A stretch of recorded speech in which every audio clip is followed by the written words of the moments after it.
Para quem acompanha o conflito ucraniano desde os primeiros dias, deixando de lado qualquer viés e sem considerar a carta coringa nuclear, não é difícil imaginar que nenhum dos lados conseguirá a vitória com uma única jogada no tabuleiro da guerra. Ou seja, nem a incursão ucraniana no território russo de Kursk, nem as operações ofensivas de verão de Moscou na direção de Donetsk serão suficientes para garantir a vitória de qualquer um dos lados. Na análise mais pura, tanto a máquina de guerra de Moscou quanto as forças de Kiev não possuem capacidade para conduzir operações individuais decisivas que possam vencer essa guerra. O que resta é um conflito de atrito que vai deixando cicatrizes profundas na história da humanidade. Nesse episódio, vamos analisar os últimos desdobramentos da ofensiva ucraniana em Kursk, onde também vamos dar destaque aos ataques de drones ucranianos em Rostov, na Rússia, e vamos fazer uma macroanálise sobre a situação atual no fronte de guerra dentro do contexto da ofensiva de verão russa e a ofensiva ucraniana contra o território de Kursk.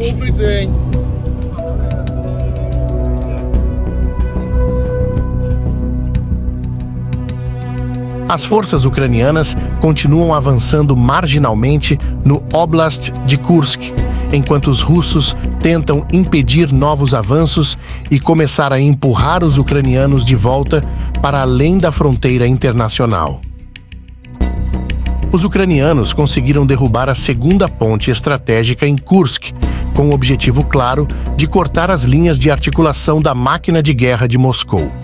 Em 17 de agosto, os russos também destruíram algumas pontes sobre o rio Sein, em Tetkino, e Popovo-Leshat, ambos ao sudoeste de Korenevo e ao longo da fronteira, para impedir que as forças ucranianas avançassem. As tropas ucranianas consolidaram posições em Otruba e até a margem oeste do rio.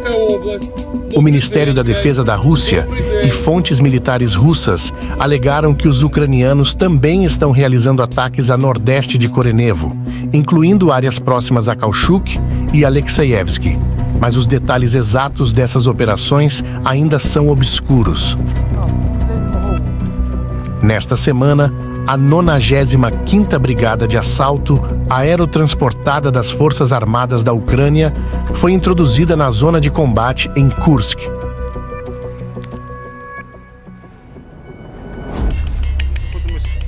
Nas primeiras horas de 18 de agosto, um depósito de petróleo na região de Rostov foi atacado por drones ucranianos.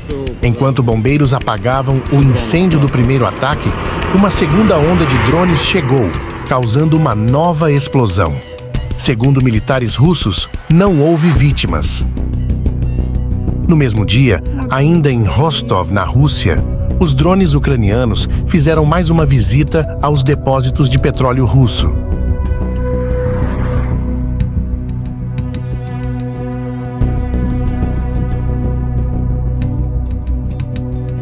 Analistas militares afirmam que, em todo o teatro de guerra, tanto a Ucrânia quanto a Rússia têm a capacidade de estabelecer posições defensivas profundas e reservas que impedirão que qualquer campanha atinja objetivos estratégicos antes de culminar. A capacidade de ambos os lados de gerar poder de combate suficiente para ocupar posições defensivas contínuas, sem flancos abertos, e estabelecer profundidade tática em pontos críticos ao longo da linha de frente, forçou-os a tentar batalhas de penetração que são tão caras em termos humanos que a exploração subsequente muitas vezes não é viável.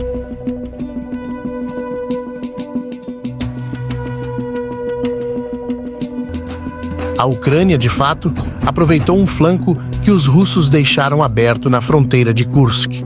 Talvez nem mesmo Kiev acreditasse que poderia conquistar tanto território russo em tão pouco tempo.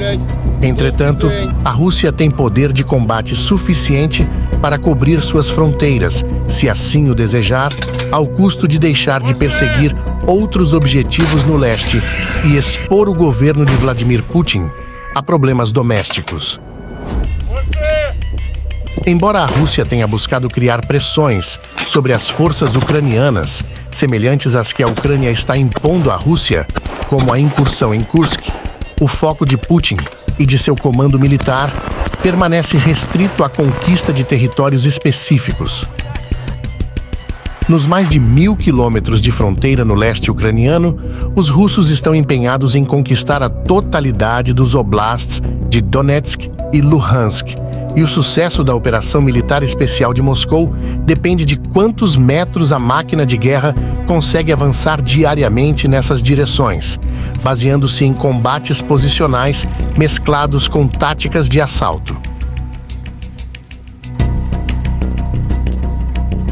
Ao invés de adotar uma abordagem estratégica mais ampla, que pudesse criar pressões operacionais significativas em várias frentes, os líderes russos têm priorizado avanços em áreas que prometem ganhos territoriais concretos, mesmo que esses setores sejam de menor relevância operacional. Nesse contexto, as forças russas concentram seus esforços em tomar cidades como Pokrovsk, regiões que permitem que as tropas se aproximem das fronteiras do Oblast de Donetsk. Essa estratégia revela uma preferência por objetivos territoriais limitados, em detrimento de operações que pudessem gerar impactos mais amplos e significativos em todo o teatro de operações.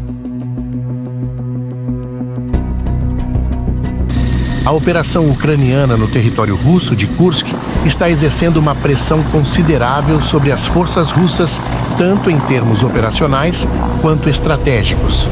A incursão forçou a Rússia a redistribuir até 11 batalhões de Kursk e redirecionar forças de outras áreas críticas para a linha de frente, comprometendo reservas que seriam usadas em ofensivas futuras no leste da Ucrânia. Essa redistribuição permitiu à Rússia conter temporariamente o avanço ucraniano, mas também revelou a crescente vulnerabilidade russa e a necessidade de ajustes estratégicos.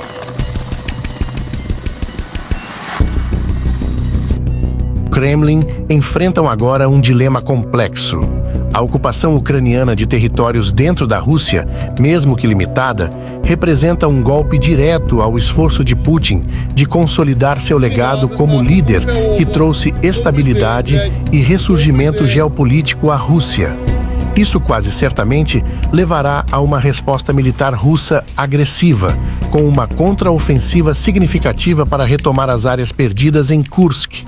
No entanto, essa operação exigirá uma mobilização ainda maior de mão de obra e material, desgastando ainda mais os recursos russos já comprometidos em outras frentes.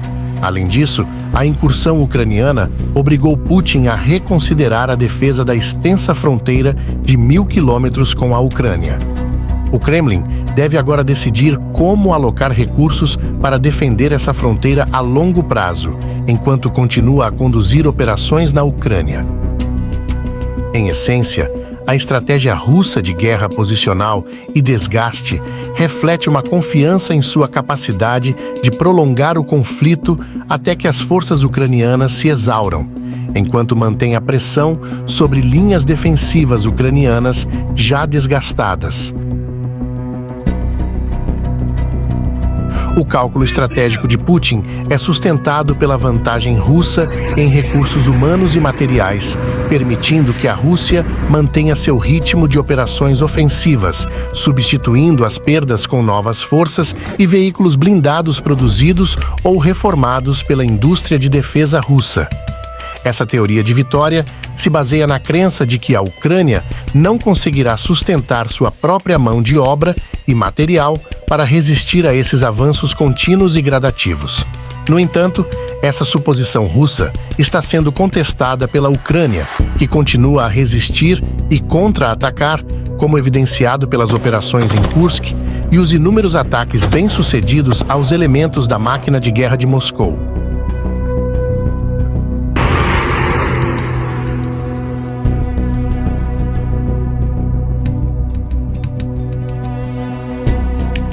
É simplesmente muito cedo para avaliar os resultados e o significado operacional da incursão ucraniana na Rússia e do esforço ofensivo de verão russo em andamento no leste da Ucrânia.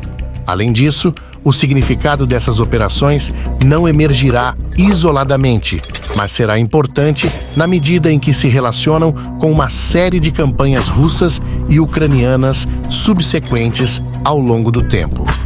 A escala da guerra na Ucrânia impede que qualquer um dos lados resolva o conflito em uma única campanha decisiva. Nos próximos meses, ambos os lados deverão conduzir várias operações sucessivas com objetivos operacionais limitados que, em conjunto, podem atingir objetivos estratégicos no tabuleiro da guerra, enquanto uma solução diplomática parece longe de ser alcançada.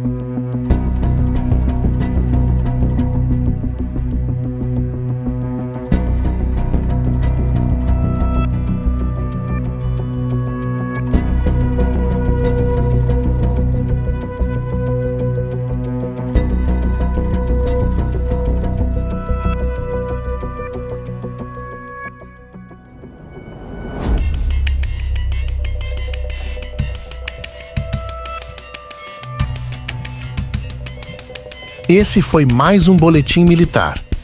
Muito obrigado pela sua audiência e se você curtiu o conteúdo, deixa a tua curtida e fortalece nosso trabalho se inscrevendo no canal e ativando o sininho da notificação para ficar ligado no próximo Boletim de Guerra.